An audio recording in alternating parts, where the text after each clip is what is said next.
Okay, ngayon ituturo ko po sa inyo kung paano kayo makapag-cash out sa inyong mga G-Credit using your Coins App PH. Okay, so dapat meron kayong account ng Coins PH nyo po. Then makikita natin po na yung Coins PH ko mayroon na lang po yung laman na 144 and 51 centavos. Yes po. Then una nyo po yung gawin, i-click natin po yung portfolio. Pagkatapos po, i-click natin po yung cash in, deposit pala.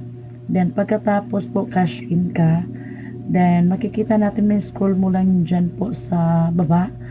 Makikita natin dyan po yung Pera Hub yung pinili ko. Okay, so Pera Hub po mag-work po sa kanya. Okay, then enter lang natin yung amount. Yung nilagay ko po is 4,965 pesos. Yes. At saka enter nyo po yung email address nyo po dyan sa baba. Then yung notes naman po optional lang po, so pwede nyo na po hindi lagyan po nyan. Then confirm nyo po, confirm cash in. Then pagkatapos po, nadagdagan na po ng 25 pesos na charge. So i-copy nyo lang po yung reference number. Then punta naman kayo dyan sa sa Gcash app nyo po. Okay, so sa Gcash app natin, buksan natin. Nakikita nito nyo po niya 1 peso lang po yung laman. Okay, then i-click nyo lang po yung bills.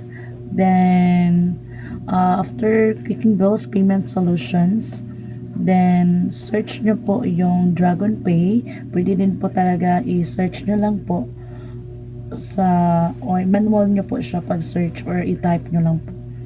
Then after that one, enter nyo po yung total amount together with the charge po.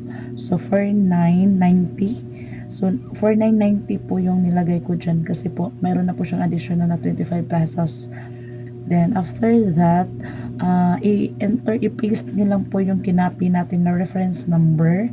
So pwede din po talaga kayong i-type nyo po, pero mas madali kung i-paste na lang. Contact number nyo po, then email address is optional lang po. Okay lang po na wala. Then click nyo po yung next. Pagkatapos po, okay, ayan, pumili na kayo dyan miso. Sa G-Credit yung pipili natin, i-check mark, then next.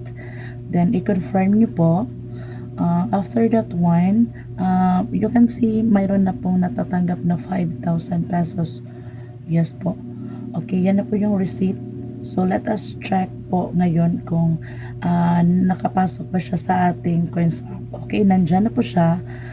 So hindi po siya exactly talaga 5K kasi po mayroon pa yung charge na additional.